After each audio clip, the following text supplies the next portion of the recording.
सारे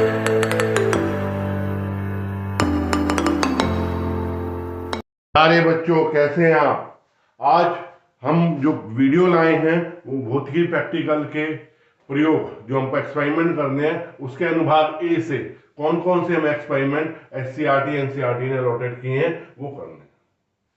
ये 4 मार्क्स के होते हैं, इन पे वाइवा होता है।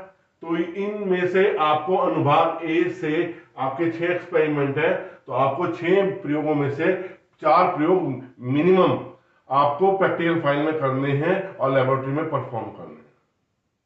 इसका रिकॉर्ड आपको मेंटेन करना है, ठीक है। तो कौन कौन से वो प्रयोग हैं जो हम आसानी से कर सकते हैं। पहला, विभवांतर V तथा विद्युत धारा I के मध्य ग्राफ खींचकर किसी दिए गए 2/3 तारों की प्रतिरोधकता की गणना करना। बेटे एक बात सुनो, ये सिंपली ओम का नियम है, इसकी बस भाषा को बदला गया है। इन्होंने भाषा को क्यों बदला है? इन्होंने भाषा को इसलिए बदला है कि इन्होंने तब प्रतिरोध की गणना करवा रहे थे, अब प्रतिरोधकता होगी। तो इस एक्सपेरिमेंट में कंफ्यूज नहीं होना, आपने सिंपल ओम का नियम करना है। उसके बाद एक फार्मूला होता है R = ρL/A। आपको प्रतिरोधकता की गणना करनी है RA/L। जो तार आप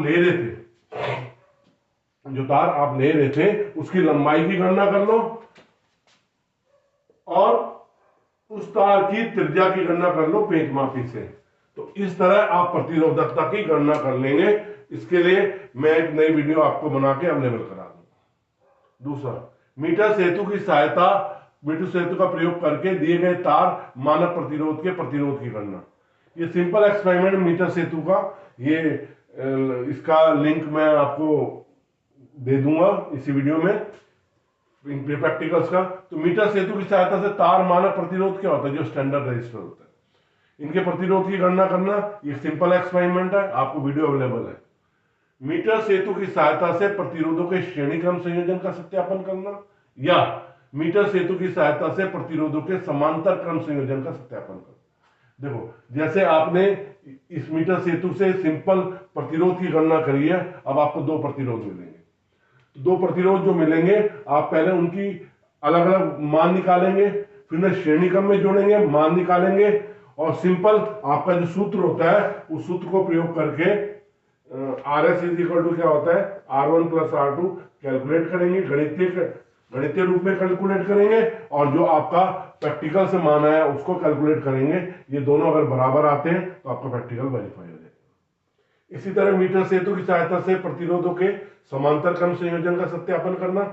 आपको इन समांतर क्रम संयोजन में जैसे ये प्रैक्टिकल परफॉर्म किया था, R1 R2 अलग अलग मान निकाले पहले, फिर उनको समांतर क्रम में लगाया। देखो श्रेणी क्रम में कैसे लगाएंगे, एक प्रतिरोध दूसरा प्रतिरोध यहाँ पे आ गया, और समांतर क्रम में कैसे लगाएंगे, एक प्रतिरोध दूसरा प्रतिरोध। तो इसमें समांतर क्रम में आप फार्मूला गणितीय रूप से कैसे कैलकुलेट करेंगे, 1/R1 + 1/R2, और दोनों वैल्यू अगर मिल जाती हैं तो इसका मतलब आपका प्रयोग सही हो गया। अर्ध विक्षेप विधि द्वारा धारामापी के प्रतिरोध को ज्ञात करके तथा इसका दक्षांक वरीयतांक, जिसे फिगर ऑफ मेरिट करते हैं, ज्ञात करना होता है। दिए गए धारामापी को जिसका प्रतिरोध तथा दक्षांक ज्ञात है, एक वांछित प्रास के वोल्टमीटर में परिवर्तित करना और उसी का सत्यापन करना। आप जानते हैं जब हम एक धारामापी को वोल्टमीटर में बदलना होता है तो हम उसके श्रेणी क्रम में क्या लगाते हैं, उच्च प्रतिरोध लगाते हैं। क्या लगाते हैं, उच्च प्रतिरोध लगाते हैं। पहले इस प्रतिरोध की गणना करेंगे कि हमें धारामापी का हमें क्या है, प्रतिरोध ज्ञात है। तो प्रतिरोध ज्ञात है तो हम उससे क्या करेंगे, पहले इस R की गणना करेंगे। R = होता है V/Ig - V। कितने वोल्टमीटर के परास में करना है, धारा कितनी बह रही है, और धारामापी का R की गणना करके आप उसे वोल्टमीटर में कन्वर्ट कर देंगे। दिए गए धारामापी को जिसका प्रतिरोध और दक्षांक ज्ञात है, एक वांछित परास के एमीटर में परिवर्तित करना और उसी का सत्यापन करना। देखो, धारामापी को आप एमीटर में बदलना चाहते हैं तो इसके समांतर क्रम में बहुत कम प्रतिरोध का क्या लगाएंगे, शंट जिसे कहते हैं। ठीक है, तो इस पहले शंट की गणना करेंगे। S = Ig × G/I - Ig। ये आई भी वो है जो धारा मापी में पहले धारा आ रही थी, आई वो है जिस परास्का में एमीटर चाहिए, इसे शंट की वैल्यू की गणना कर लेंगे और उतना प्रतिरोध हम क्या कर देंगे, समांतर क्रम में लगा देंगे, हमें वांछित परास्का एमीटर मिल जाए। स्वरमापी की सहायता से प्रत्यावर्ती धारा की आवृत्ति ज्ञात करना। स्वरमापी एक ऐसा यंत्र है जो किस पे काम करता है, अनुनाद आवृत्ति पे काम करता है। इसमें इसकी सहायता से भी आप आसानी से आवृत्ति की गणना कर सकते हैं। ये प्रैक्टिकल्स आपको वीडियो के रूप में मुझे मिल जाएंगे। बाकी प्रैक्टिकल जो है उनकी वीडियो बनाने की कोशिश कर रहा हूं, जल्दी अवेलेबल करा दूं। नेक्स्ट वीडियो में आपको प्रयोग अनुभाग बी के कौन कौन से प्रयोग करने हैं उसकी वीडियो अवेलेबल होगी। बहुत बहुत धन्यवाद।